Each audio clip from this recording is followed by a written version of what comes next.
la défensive des Bears n'ont pas pu arrêter Sam Brown.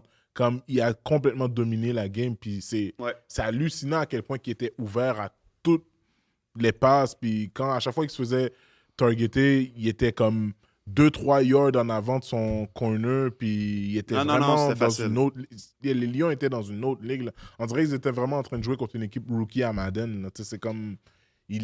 Wow! Ils ont dominé partout. Il y a quelque part en première demi où les Bears ils ont enligné style un dégagement, un fumble, un revirement sur essai, Ouais. puis une interception. Puis c'était vraiment une mauvaise interception de Kyle Williams. Dans l'ensemble, il n'a pas joué un match terrible. Mais regarde, quand ton équipe accorde 52 points, peu peux importe pas, ce qui arrive, ouais. là, qu'est-ce que tu veux qu'il fasse Kyle Williams? Il y a encore des déchets dans son jeu à travailler, mais regarde, on va lui donner au moins une première saison avec Ben Johnson pour évaluer, mais à date, ça regarde pas super bien.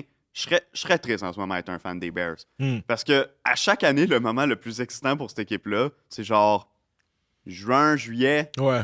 Puis là, la saison commence, il y a un hype. Puis Ouais. là, on est à semaine. Tu sais, personnellement, je les avais pas placés, mais il y a des gens qui mettaient les Bears en playoff comme wildcard là, cette année. Ouais. Que les Bears vont remonter au classement, c'est l'année où ils vont sortir de leur coquille un peu. Ouais. Finalement, c'est les same old Bears. C'est là. les Il n'y a same rien old qui Bears. s'annonce C'est de la- bon. La décision de repêcher Colston Loveland Mhm. avec leur choix de première ronde en ce moment fait discuter. Loveland est pas du tout un parti des plans en attaque. J'ose croire que ça va monter un peu à travers le temps. Ouais. Mais même au moment du repêchage, quand ils ont fait la sélection, deux choses qui me chicotaient. De un, t'as beaucoup trop de besoins sur cette équipe-là pour te permettre de repêcher un tight end, surtout considérant qu'ils ont déjà Cole Kmet. T'as plein de trous, peu importe que ce soit en attaque ou en défense. Mais de deux, de prendre Loveland devant Warren, qui finalement s'en va à Indianapolis, puis qui fait bien, dis-moi si je me trompe, qui va Oh bien oui, depuis on le début est, de la on est, saison. on est Ouais, très ouais. contents. Ouais. Non, c'est ça.